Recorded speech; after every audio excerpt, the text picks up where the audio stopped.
जय माता दी दोस्तों। तो आज के इस वीडियो में हम बात करेंगे रंगभरी एकादशी, जिसको आंवला एकादशी भी कहते हैं, जो फागुन मास के कृष्ण पक्ष की एकादशी है, जो 4 बड़ी एकादशियों में से ये एक एकादशी है, जिसको रंगभरी एकादशी कहते हैं, जिसका व्रत करने से हमारे सारे पापों का नाश हो जाता है, हमारे सारा सांसारिक इच्छाओं की पूर्ति होती है और किसी भी प्रकार का भय, शत्रु बाधा, संकट हो और घर में क्लेश हो, दुख हो, वो सभी चीज़ें दूर हो जाती हैं इस व्रत को करने से। इतना इस व्रत का प्रभाव है। अगर किसी कारण से आप व्रत नहीं भी कर पा रहे हैं तो आप कथा सुनकर, भगवान की पूजा करके ही आप व्रत का पुण्य फल प्राप्त कर सकते हैं। तो 2026 में रंगभरी एकादशी का व्रत किस दिन किया जाएगा, किस समय पे करना है और पूजा विधि भी बताऊंगी, इसलिए वीडियो को पूरा आप लोग ज़रूर देख लीजिएगा। संपूर्ण जानकारी आपको इसी एक वीडियो में मैं दूंगी। तो फ्रेंड्स, आंवला एकादशी, इसमें आंवले का विशेष महत्व होता है। आप आंवला वृक्ष की पूजा हमें ज़रूर करना चाहिए, लेकिन मान लीजिए अगर आंवला का पेड़ नहीं मिल पाता है तो सरल विधि से हम अपनी तुलसी जी को ही पूजा कर सकते हैं, या आंवला रख करके भी पूजा कर सकते हैं। तो फ्रेंड्स, एक थाली में स्वास्तिक बना करके भगवान को पंचामृत से स्नान कराएंगे और फिर शुद्ध जल से स्नान करा के उनका सुंदर श्रृंगार करके भगवान को विराजमान करेंगे। और आप चाहें तो दीप कलश भी बना सकते हैं, श्रीफल कलश भी बना सकते हैं। मैंने सिंपल एक जल में फूल, अक्षत, रोली, चंदन, एक सिक्का डाल करके और तिल का आसन दे के अष्टदल कमल बना करके मैंने कलश विराजमान किया है। आप ऐसे भी कर सकते हैं। दीप जरूर प्रज्वलित करना है और कोशिश करना है कि उस दिन पूरा तेल या घी भर के रखें, जो पूरे दिन और रात जले। ठीक है। फिर कलश देवता को हम लोग पूजा करेंगे, पंचोपचार द्वारा पूजा करेंगे। आंवला एकादशी के दिन आंवले का रस से अपने शरीर में स्नान करना, अपने शरीर में लगाना, जिससे हमारे सारे दुख और जो नज़र दोष दूर होता है, सारी व्याधियां समाप्त होती हैं, हमारे सारे पापों का नाश हो जाता है।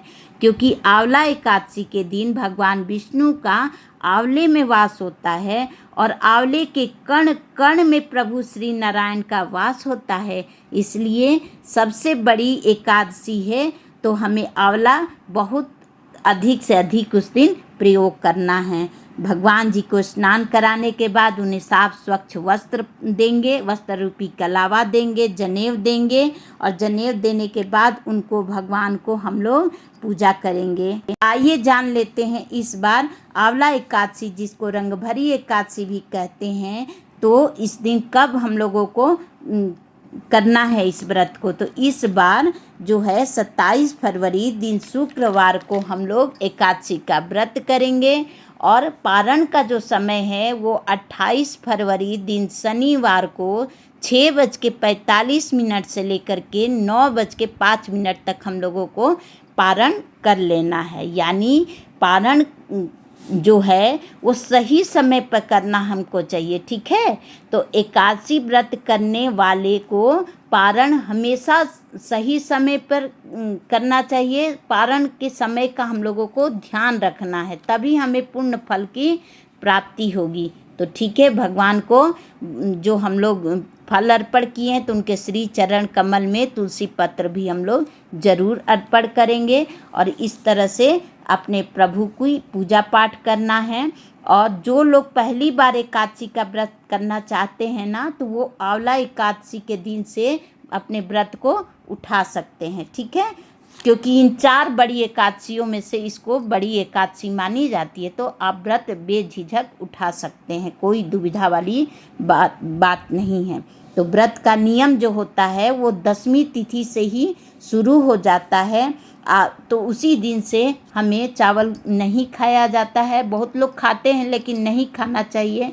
और मांसाहार भोजन नहीं करना है। लहसुन, प्याज, कटहल, मसूर दाल, बैंगन, मूली, मदिरा का सेवन नहीं करना है और पूर्ण रूप से ब्रह्मचर्य का हमें पालन भी करना है। ठीक है। इस दिन हमें तुलसी जी का भी पूजन जरूर करना है, और इस दिन तुलसी जी तोड़ी नहीं जाती, इस बात का भी ध्यान रखना है। तो हम लोग को पहले से ही तुलसी जी तोड़ करके रख लेना है। और क्योंकि इसे रंग भरी एकादशी भी कहा जाता है, इसलिए आज के दिन जो है वो भगवान विष्णु को गुलाल जरूर अर्पण करना चाहिए। तो देखिए मैंने एक पुष्प में गुलाल लेकर भगवान को अर्पण किया है। रंग भरी एकादशी जो होती है ना, वो भगवान को पूजा की जाती है और सभी देवी देवता जो होते हैं उनको भी अबीर लगाना चाहिए रंग भरी एकादशी के दिन। ऐसा कहा जाता है कि शिवरात्रि के दिन श्री भोले बाबा ने गौरा माँ से शादी की थी और रंग भरी एकादशी के दिन गवना करा करके वो काशी लेके गए थे, तो वहाँ रंगों की होली खेली गई थी, इसीलिए रंग भरी एकादशी भी इसको कहते हैं। तो इस दिन शिव पार्वती जी की भी पूजा करना चाहिए। तो जो लोग शिवरात्रि के दिन व्रत नहीं किए हैं तो आज के दिन वो लोग पूजा पाठ करेंगे तो उनको शिवरात्रि व्रत का फल मिलेगा। ठीक है, तो इस तरह से भगवान की पूजा पाठ करने के बाद भगवान की करेंगे आरती। ओम जय जगदीश हरे। आप आरती करते हो आरती करिए।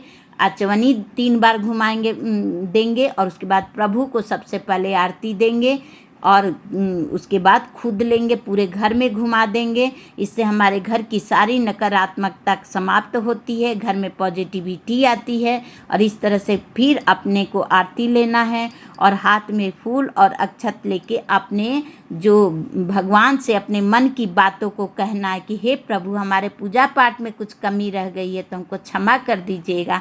हम आपके बच्चे हैं, आप हमारे माता पिता हैं, हमारे द्वारा किया हुआ पूजा पाठ को आप प्रभु ग्रहण करिए। तो प्रभु सहज स्वीकार करते हैं। ठीक है, तो इस तरह से फूल अक्षत प्रभु के पास छोड़ देना और अपना आंचल फैला के प्रभु से जो हमारे मन के अंदर कामना है वो प्रभु से मांगना है। ठीक है, मांगने में कोई संकोच नहीं। फिर हम लोग आंवले वृक्ष की पूजा करेंगे। तो आंवले की पूजा भी पंचोपचार द्वारा करना है। देखिए इसमें डहलिया का प्लांट उग गया है। ठीक है, तो हम लोग सारे पत्ते झड़ गए हैं, तो भगवान को भी आंवले के पेड़ को भी हम लोग पंचोपचार द्वारा पूजा करेंगे। और सबसे पहले दीप प्रज्वलित करके धूप दीप नैवेद्य से प्रभु की पूजा करेंगे। तो इस तरह से हम लोग पूजा पाठ करेंगे, भगवान का ज़्यादा से ज़्यादा नाम जाप करेंगे और मंत्रों का जाप करेंगे। ओम नमो भगवते वासुदेवाय मंत्र का जाप करेंगे। और घर में किसी को भी अपशब्द उस दिन नहीं बोलना है, किसी को भी मानसिक या शारीरिक कष्ट भी हमें अपनी तरफ से नहीं देना है। ठीक है, और कलह कलेश से हम लोगों को बचना है उस दिन, क्योंकि अगर किसी का भी मन दुखा ना तो हमें हमारे लिए अच्छा नहीं है। अगर किसी का हम अच्छा नहीं कर सकते तो हमें कटु वचन भी किसी को नहीं बोलना चाहिए, उस दिन बचना चाहिए। ठीक है, तो इस तरह से हमने आपको रंग भरी एकादशी की संपूर्ण सरल पूजा विधि बताई है। अगर वीडियो आपको अच्छी लगे तो लाइक शेयर और कमेंट में जय श्री हरि विष्णु की हाजिरी ज़रूर लगाइएगा। और मेरे चैनल को अगर आप आए हैं मेरे चैनल पर तो सब्सक्राइब ज़रूर करके जाइएगा और बेल आइकन तो ज़रूर दबा दीजिएगा ताकि वीडियो की नोटिफिकेशन सबसे पहले आपके पास पहुँचे। तो इस तरह से अपने प्रभु से नेह लगाना है, ज़्यादा से ज़्यादा उनका नाम सुमिरन करना है। और द्वादशी तिथि को पारण सही समय पर करेंगे, भगवान के चरणामृत से हम लोग पारण करेंगे। ठीक है, और भगवान हाथ में फूल और तिल का अक्षत लेकर के भगवान से अपने द्वारा की गई कमी के लिए हम लोग क्षमा याचना कर लेंगे। और इस तरह से पूजा पाठ को अपने सुदृढ़ बनाना।